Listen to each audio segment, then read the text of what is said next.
বিসমিল্লাহির রহমানির রহিম। মহান রব্বুল আলামিন সর্বদা আমাদের সকলের মঙ্গল করুন, এই শুভ কামনা করে আমি এবি সিদ্দিক উদ্যোক্তা জীবনের গল্পকথা নিয়ে উপস্থিত হয়েছি আপনাদের মাঝে। উদ্যোক্তাদের গল্পকথা তুলে ধরতে প্রতিনিয়ত আমি খুঁজে ফিরি অতি ক্ষুদ্র থেকে ছোট আকারের উদ্যোক্তাদের।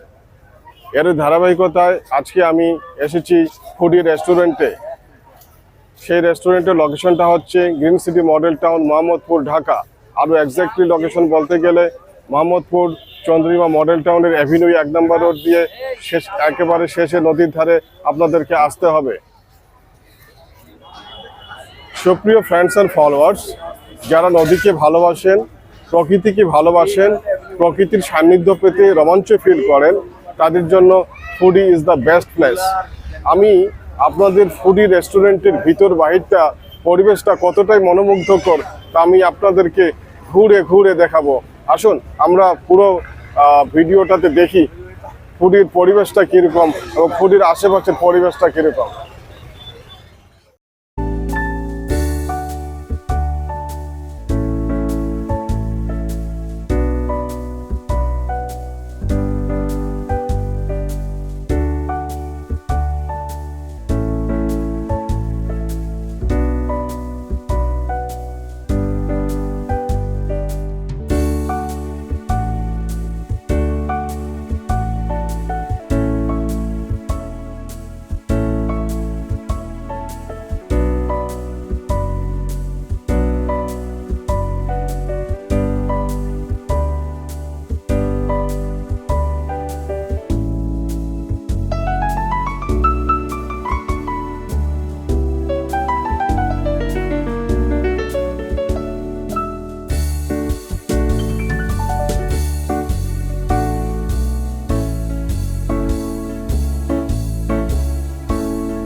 শুভ, আপনি তো এখানে ফুডে সার্ভিস করছেন, ফুডিতে। জি। শুভ, আমার দর্শক শ্রোতাদের জন্য বলবেন আপনার কি কি আইটেম আছে? যা আমাদের এখানে ফুড মেনুতে অনেক আইটেম আছে, যেমন সকালের জন্য হয় আপনার আলু পরোটা হবে, ছোলা বাটার হবে, চিকেন চাপ হবে, তান্দুরি চিকেন হবে, নুডলস হবে, আরো অনেক কিছু। আর বিকেলের জন্য, দুপুরের জন্য? লাঞ্চের জন্য আপনার বর্তমানে আমাদের এখানে খিচুড়ি হয়, বিরিয়ানি হয়, সেট মেনু হবে, সাদা ভাত হবে, সাদা ভাতের সাথে রূপচাঁদা মাছ, রুই মাছ, চিকেন কারি, বিফ কারি, আরো অনেক কিছু। বিকেলে এবং রাতে? বিকেলে এবং রাতে আমাদের লাঞ্চের আইটেমগুলাই বর্তমানে এখানে বেশি চলন হয় আর কি। তো আপনার এই রেস্টুরেন্টে সবচেয়ে ভালো কোনটা, হট আইটেম কি, কাস্টমার কোন আইটেমটা বেশি ডিমান্ড করে?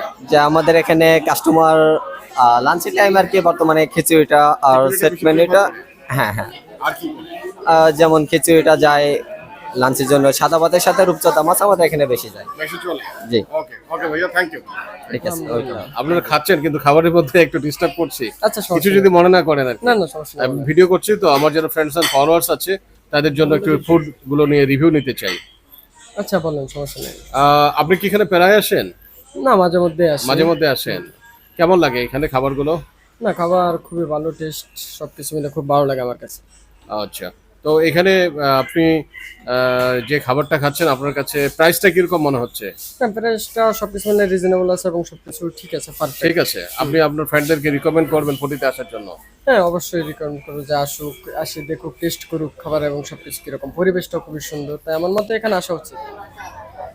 সুপ্রিয় ফ্রেন্ডস অ্যান্ড ফলোয়ার্স, আমরা দীর্ঘক্ষণ রেস্টুরেন্টটা দেখেছি, রেস্টুরেন্টের পরিবেশটা সম্পর্কে আপনাদের জানা হয়েছে, কিন্তু যে এই রেস্টুরেন্টের যে মূল উদ্যোক্তা মামুন ভাই, তার সাথে আপনাদের পরিচয় হয়নি, তার সাথে আমরা এখন কথা বলবো। মামুন ভাই কেমন আছেন? জি আছি আলহামদুলিল্লাহ, আপনি ভালো আছেন? জি আলহামদুলিল্লাহ ভালো আছে। মামুন ভাই, আমার দর্শকদের জন্য আপনার সাথে কিছু কথা বলতে চাই। ভাই, কবে আসছেন এই ব্যবসায় আপনি? আসলে এই ব্যবসায় আসছে আমরা 19 সালে 20 সেপ্টেম্বর শুরু করছি। ডিসেম্বরের 27 তারিখে আমরা কমার্শিয়ালি আর কি শুরু করি আর কি। এত বিজনেস থাকতে রেস্টুরেন্ট ব্যবসায় আসলেন কেন? রেস্টুরেন্ট, আমি রিয়েল এস্টেট ব্যবসার সাথে জড়িত। এটা আসছি আসলে এই যে এলাকায় বাড়ি করার কারণে, এখানে যখন আমরা বসবাস শুরু করি তখন এখানে বসার মতো কোনো জায়গা ছিল না। কোনো লোকজন আসলে বা বন্ধু বান্ধব আসলে যে একটা চা খাবো, কফি খাবো, এরকম আসলে প্লেস ছিল না। তাই আমরা কয়েকজন বন্ধু বান্ধব মিলে নিজেরা বসা বা নিজেরা একটু চা কফি খাবো এবং বন্ধুকে খাওয়াবো, এই কনসেপ্ট থেকে এটা শুরু করা। আচ্ছা আচ্ছা, তার এই জায়গাটাও পছন্দ হলে, এখানে নদী আছে আপনারা দেখতে পাচ্ছেন, মানে একটা মানে একটা এখানে বিশেষ নদী, যে হ্যাঁ, হ্যাঁ। সুপ্রিয় দর্শক, মানে এই রেস্টুরেন্টের বিশেষ যেটা হলো এর ভিউটা অনেক ফাইন। আপনি এখানে বসে নদী দেখতে পারবেন, আপনি ভিতরে বসলে ইনডোর আউটডোর যেখানে যাবেন নদী দেখতে পারবেন, এবং এখানে রেস্টুরেন্টে আসলে এর আশেপাশে যে নৌকা করে আপনি আশেপাশে এলাকাটা আপনি ঘুরে দেখতে পারবেন। এটা ভেরি অ্যামেজিং, এটা আসলে বলে প্রকাশ করা যাবে না। আপনারা যারা এখানে আসবেন তারা এই ফিলসটা পাবেন। হ্যাঁ, তখন আমরা শুরু করি আসলে যে নদীর পাশে যদি করা যায়। এটা করার পরে এই এলাকায় কিন্তু ডিমান্ডটা অনেক বেড়ে গেছে। বেড়ে অনেক গেছে। লোকজন আসছে জমি, প্লট কেনার জন্য। এখানে বসেই সব সিদ্ধান্তগুলো, ডিসিশনগুলো হয়। অনেক ডিসিশন এখান থেকে হয়েছে আর কি। এবং এটা দেখার পর অনেকেই উদ্বুদ্ধ হয়েছে এই জায়গায় জমি বা ফ্ল্যাট বা প্লট কেনার জন্য। মামুন ভাই, এখন ব্যবসার হালচাল কিরকম? শুরু তো করছিলেন তখন তো শখের বসেই করা, এখন কিরকম অবস্থা আপনার আসলে বিজনেসটা? শুরুতে একটু যাই ছিল, এখন বেশ ভালো আলহামদুলিল্লাহ, কমন নাই, ভালোর দিকে যাচ্ছে। আপনারা দেখতে পারলেন তো। আমি অনেক আসছে, আমি অনেক আপনাদের কাস্টমার আছে। এখানে যারা ফুড বয় আছে, যারা সার্ভ করছে আর কি, তো ওনাদের কাছ থেকে যে ফুডগুলো দেখলাম, মানে এ টু জেড বলতে গেলে আপনার একটা বৈচিত্র্যময় আপনার এখানে ফুড কালেকশন আছে। সেখানে আপনার আপনি যদি চান, একজন কাস্টমারকে দেখলাম আপনার খাচ্ছে, নান খাচ্ছে এবং তান্দুরি চিকেন খাচ্ছে, এবং এখানে আরো ভ্যারাইটিস অনেক ধরনের খাবার আছে, যেটা আমি এর আগের ভিডিওতে আমি কাস্টমারদেরকে আমি ওইটা দেখিয়েছি, তো কাস্টমাররা অলরেডি জানে আর কি।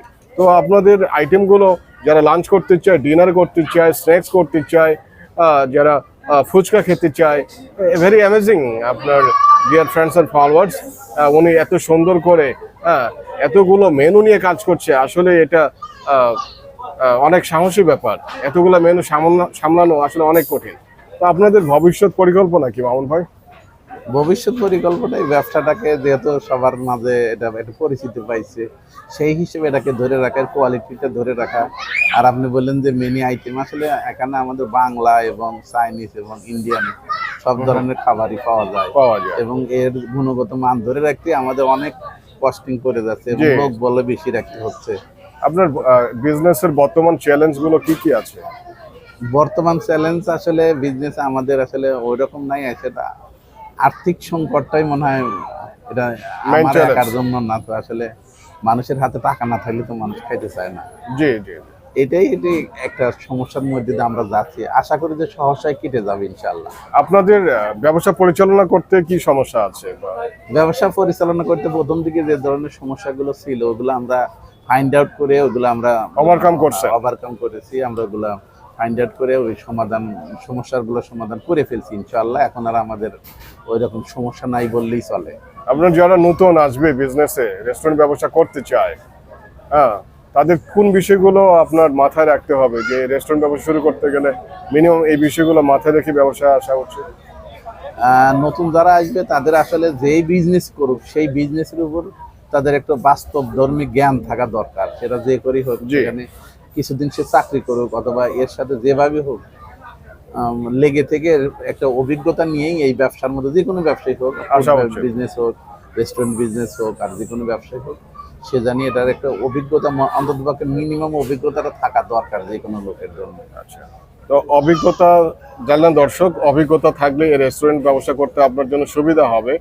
আর কি বিষয় মনে হয় যে আপনার একটা উদ্যোক্তা জানা দরকার? মানে আপনার রেস্টুরেন্টে তো অনেক কর্মচারী আছে, কর্মচারী তো এইটাকে পরিচালনা করতে তাদেরকে কতখানি সময় দিতে হবে, এবং যদি কর্মচারী না জানে তাহলে আপনাকে নিজেও কিন্তু আপনার খাবার সার্ভ করা থেকে শুরু করে রান্নাবান্না এগুলোও কিন্তু জানা দরকার। সুপ্রিয় দর্শক, তো মামুন ভাই আর কিছু বলতে চান? না, আর কিছু বলার নাই। আমি দর্শকদের জন্য বলবো এই জায়গাটা মনোরম, দেখার মতো, এই পরিবেশটা ভালো। আমার রেস্টুরেন্টে আসতে হবে, খেতে হবে এরকম না, আমি ওয়েলকাম জানাচ্ছি। জি। আপনারা এই এলাকা আসেন, এলাকায় ভিজিট করেন, নৌভবন করেন এবং প্রাকৃতিক সৌন্দর্য উপভোগ করেন। সবাইকে আমন্ত্রণ রইল, এইটাই আমি বলবো আর কি। অনেক অনেক ধন্যবাদ মামুন ভাই, আপনাকেও আজকে ধন্যবাদ। এখানে বিদায় নিচ্ছি। জি, আল্লাহ আসসালামু হাফেজ। আলাইকুম।